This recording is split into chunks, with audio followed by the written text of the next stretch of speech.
Hello বন্ধুরা, ভাবুন তো, একটি বাণিজ্যিক কোম্পানি যার শুরু হয়েছিল মশলা কেনাবেচা দিয়ে, সেই কোম্পানি একসময় দখল করে নেয় পুরো একটি উপমহাদেশ। শুধু ব্যবসা নয়, রাজনীতি, অর্থনীতি, এমনকি মানুষের ভাগ্য নিয়ন্ত্রণ করত তারা। এভাবেই জন্ম নেয় ইতিহাসের অন্যতম বিতর্কিত প্রতিষ্ঠান ব্রিটিশ ওয়েস্ট ইন্ডিয়া কোম্পানি। 1582 সালে প্রথম কোনো ব্রিটিশ নাবিক ভারতে আসেন। 1593 সালে ব্রিটেনের বন্দরে ধরা পড়ে এক পর্তুগিজ জাহাজ, যেখানে ছিল সোনা, মশলা, সিল্ক, মুক্তা আর 36টি পিতলের কামান। সেই বিপুল সম্পদ দেখে ইংরেজদের আগ্রহ বেড়ে যায় পূর্ব দেশের প্রতি। অবশেষে 1600 সালের 31 ডিসেম্বর রানী প্রথম এলিজাবেথ ওয়েস্ট ইন্ডিয়া কোম্পানিকে পূর্ব ভারতে 21 বছরের একচেটিয়া বাণিজ্যের সনদ দেন। শুরুটা ছিল বাণিজ্য দিয়ে, কিন্তু ধীরে ধীরে বণিকের হাতে উঠে আসে রাজদণ্ড। 1608 সালে সুরাতে প্রথম ফ্যাক্টরি, 1615 সালে মুঘল দরবারে থমাস রয়ের অনুমতি। এরপর আর পিছনে তাকাতে হয়নি।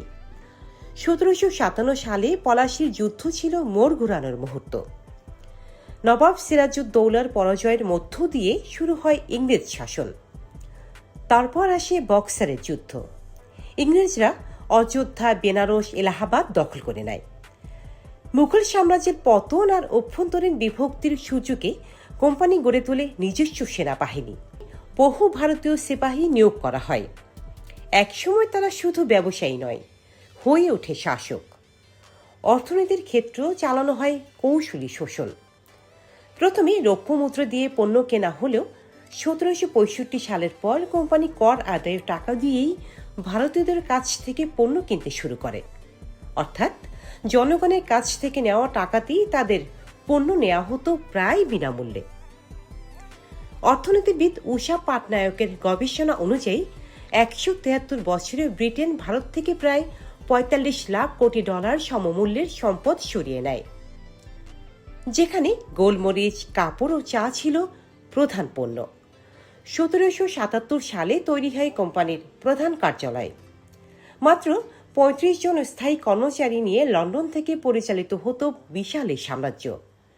লর্ড ক্লাইভের মতো ব্যক্তিরা ব্যক্তিগতভাবেও বিপুল সম্পদের মালিক হন।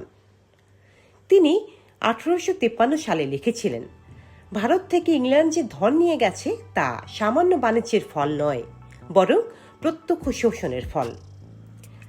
1858 সালে কোম্পানি বিলুপ্ত হয়। ব্রিটিশ সরকার সরাসরি ভারতের শাসনভার গ্রহণ করে। আর 1874 সালে আনুষ্ঠানিকভাবে বিলীন হয়ে যায় ইস্ট ইন্ডিয়া কোম্পানির রাজনৈতিক অধ্যায়। তবে নামটি হারায়নি। 2010 সালে ভারতীয় ব্যবসায়ী সঞ্জীব মেহতা পুরনো ব্র্যান্ড কিনে আবার চালু করেন ইস্ট ইন্ডিয়া কোম্পানি, কিন্তু এবার শুধু বিলাস পণ্যের ব্যবসা হিসেবে। ইতিহাসে সেই সাম্রাজ্যবাদী শক্তি আর নেই, আছে শুধু একটি ব্র্যান্ড নাম। কিন্তু ইস্ট ইন্ডিয়া কোম্পানির সেই ইতিহাস আজও রয়ে গেছে, শুধু একটি কোম্পানির গল্প নয়, বরং বাণিজ্যের আড়ালে লুকিয়ে থাকা এক ঔপনিবেশিক সাম্রাজ্যের নির্মম অধ্যায়।